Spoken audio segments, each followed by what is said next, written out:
Aimé Césaire, vous considérez-vous comme un poète africain ou comme un poète français? Et si j'étais tout bêtement un poète antillais? Après tout, c'est cela, les Antilles. Les Antilles, c'est l'Afrique plus la France. Par exemple, quand j'ai été à Saint-Louis, du Sénégal, j'ai vraiment eu l'impression que j'étais aux Antilles parce que je retrouvais là précisément la double composante, la composante France et puis la composante Afrique. Durant les années qui précédèrent la dernière guerre avec Senghor notamment, vous avez lancé le mouvement de la négritude. Que faut-il entendre par négritude? Oui, oui, je sais que le mot n'est pas très bon, mais on n'a pas trouvé d'autre. En tout cas, il dit bien ce qu'il veut dire. C'est un mouvement littéraire qui s'est donné pour but d'exprimer les problèmes de l'homme noir sur la base d'une prise de conscience par celui-ci de sa propre et de sa véritable condition. Fanon, lui, doutait que l'évocation de contrées lointaines, nègres, puissent améliorer ici le sort des enfants, des ouvriers. De contrées lointaines, non, elles ne sont pas si lointaines. Euh, il s'agit il s'agit de renouer avec les traditions, de les actualiser. Il s'agit de resituer l'homme noir dans l'histoire. Et dès que l'on définit ainsi la négritude, on s'aperçoit que cela peut peser sur la réalité. Après tout, euh, c'est l'histoire qui fait la conscience. Mais dialectiquement, la conscience pèse aussi sur l'histoire. Et la négritude, dans la mesure où elle pèse sur la conscience et essaye de forger à l'homme noir une condition nouvelle, a une influence très certaine sur l'histoire de tous les jours, sur l'histoire moderne de l'homme noir. Mais est-ce que l'évocation de l'Afrique signifie le rejet de l'Occident? Certainement pas. Si j'avais à définir la négritude, à l'analyser plus exactement, je dirais que la négritude, c'est bien sûr un effort pour essayer de défendre et d'illustrer le génie africain, mais aussi une composante à laquelle on ne fait pas suffisamment attention, c'est que ce mouvement de la négritude a pris contact, a pris naissance au contact de l'humanisme européen. On peut dire que l'humanisme européen est un des éléments de la négritude. Mais vous-même, vous sentez-vous plus proche d'un poète nigérien, par exemple, que d'un poète français comme Breton? Oui, c'est une question un petit peu délicate, mais je répondrai très facilement en disant ceci.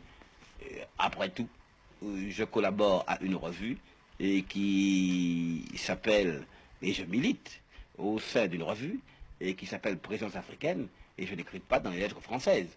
Par conséquent, ça signifie que je me sens véritablement à ma place dans ce milieu d'intellectuels noirs qui appartiennent à la revue Présence africaine. Par conséquent, bien sûr, tous les hommes sont près de tous les hommes, mais enfin, je me sens parfaitement à ma place dans la revue Présence africaine où il y a côte à côte, collaborant ensemble, des hommes qui sont des Antillais, des hommes qui sont des Sénégalais, qui sont des Guinéens et même des hommes appartenant à l'Afrique anglophone. Ne pensez-vous pas que par rapport aux générations montantes des écrivains noirs, vous-même et Senghor ne paraissiez trop occidentalisés?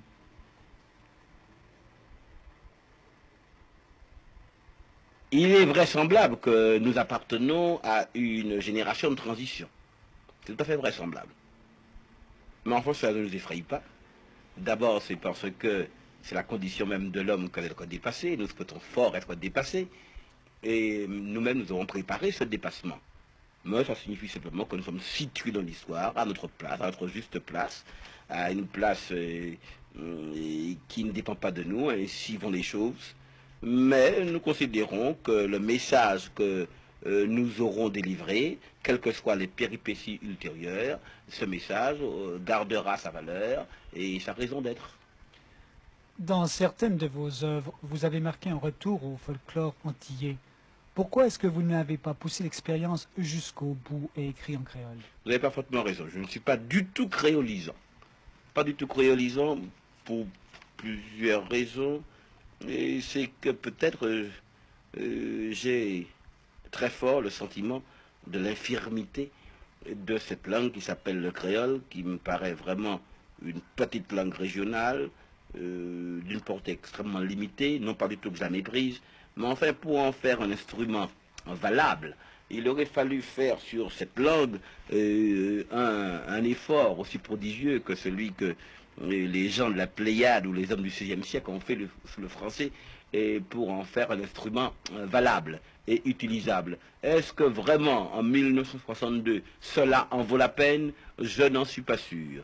Je n'en suis pas sûr, et je vois que même en Haïti le problème se pose, et pourtant Haïti a une population plus considérable que la nôtre. Les intellectuels haïtiens ont été confrontés par un problème assez douloureux. Devaient-ils écrire en français? Devaient-ils écrire en créole? Et je ne sache pas que la majorité ait écrit et choisi le créole. Le créole, parce que c'est une langue, encore une fois, d'une influence extrêmement limitée, choisir le créole, c'est un peu se couper du reste du monde.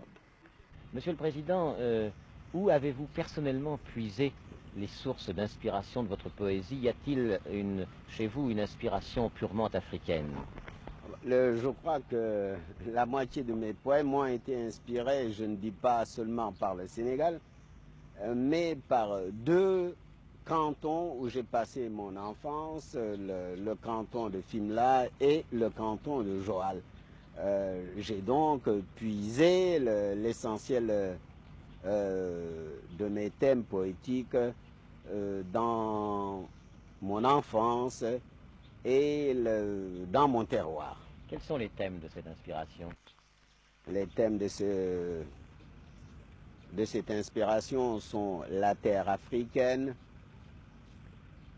le lignage, les morts, la vie des paysans, les contes, les légendes, les mythes, c'est-à-dire les valeurs culturelles de la négritude. La poésie africaine est une poésie de tradition ou bien s'écrit-elle?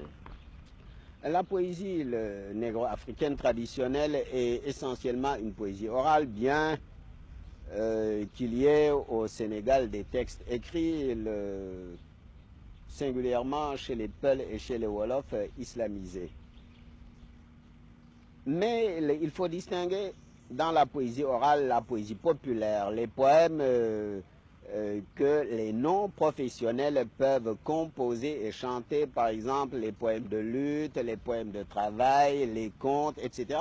Et il y a une poésie savante, la poésie des cours, les éloges, les épopées, etc., etc. Peut-on parler de prosodie dans la littérature négro-africaine? Ah oui, il y a une prosodie et une métrique, c'est-à-dire, vous savez que c'est le rythme qui essentiellement distingue la poésie de la prose. Le rythme est marqué par l'apparition à un intervalle régulier d'une syllabe accentuée. Par exemple, en français, et la graisse, ma mère, ou le miel, est si doux, Argos, Eptéléon, des hécatombes, et Mésa, la divine, agréable aux colombes.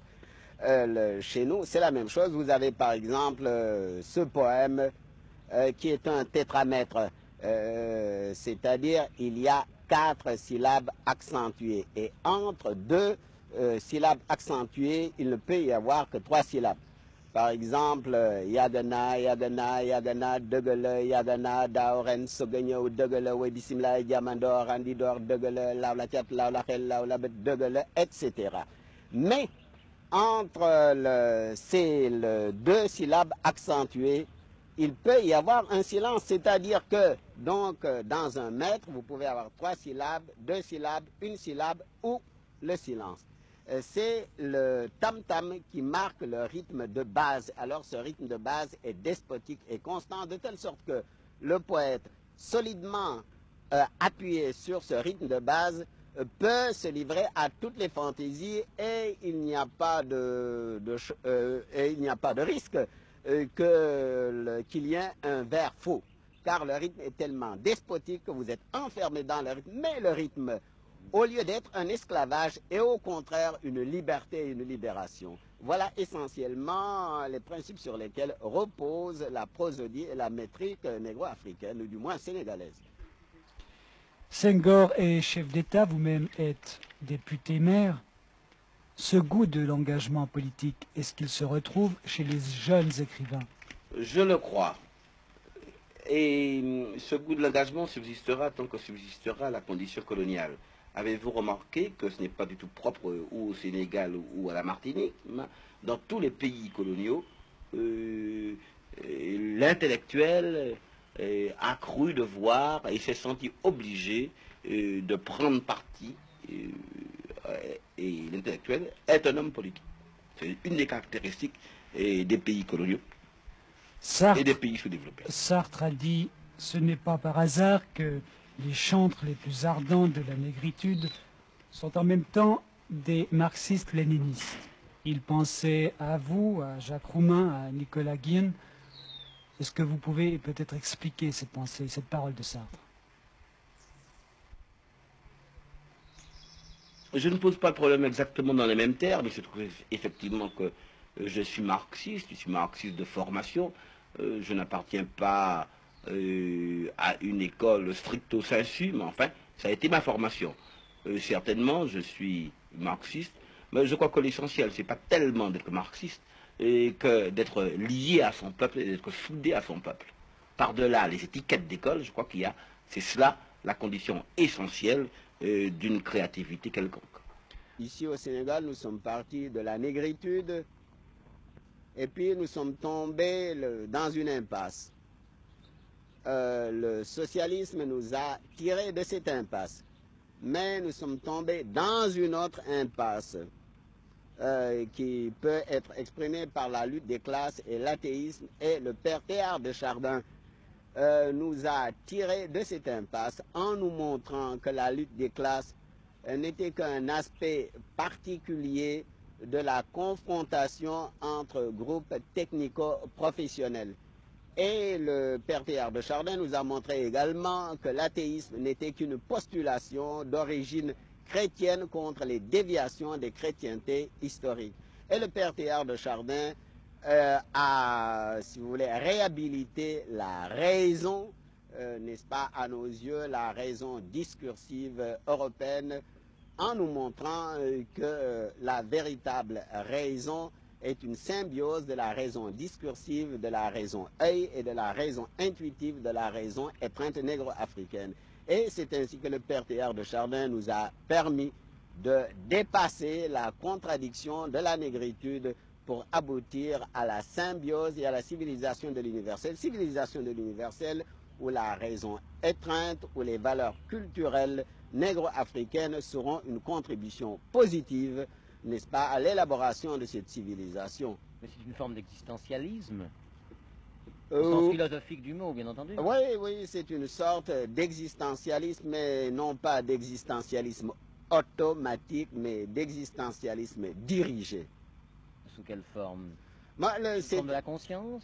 Sous forme de la conscience, de la complémentarité des races et des civilisations, et de la conscience de la convergence humaine vers le point oméga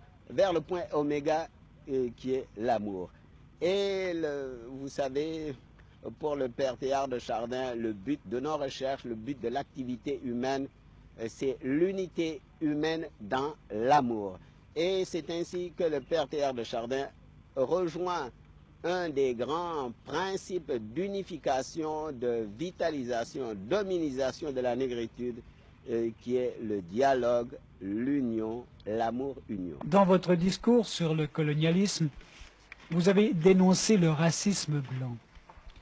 Ne croyez-vous pas qu'un autre racisme est en train de naître aujourd'hui, un racisme noir? Oui, on l'a beaucoup dit, mais vraiment je n'y crois pas. Je n'y crois pas parce que, voyez-vous, parfois on a dit dans les meilleures intentions du monde, par exemple Sartre a défini la négritude, un racisme antiraciste. Et même ainsi défini, je n'accepte pas. Je ne suis pas raciste, Senghor n'est pas raciste, Alioune Diop n'est pas raciste. Nous voulons l'épanouissement de l'homme noir, mais n'oubliez pas qu'une des traditions les plus africaines et les plus authentiquement africaines, c'est précisément l'humanisme. Autrement dit, être raciste, c'est être infidèle à la négritude. Ce dialogue de l'amour-union, la négritude dont vous parlez, vient-il de loin, a-t-il des sources dans le christianisme à la mode européenne? Ah, on peut retrouver ça dans le christianisme à la mode européenne, n'est-ce pas? In principio erat verbum, au commencement était le verbe. Le verbe, la parole pour nous, est non seulement expression, mais est encore action. Le verbe, elle est non seulement lumière, mais elle est encore énergie. C'est ainsi que le verbe négro-africain est en même temps la connaissance et expression, est en même temps action et amour. Si nous voulons étudier le christianisme à sa source, on verra que ce n'est pas tellement éloigné de la négritude. Un père jésuite m'a dit que c'était au contact de l'Afrique qu'il a mieux compris l'évangile et la Bible.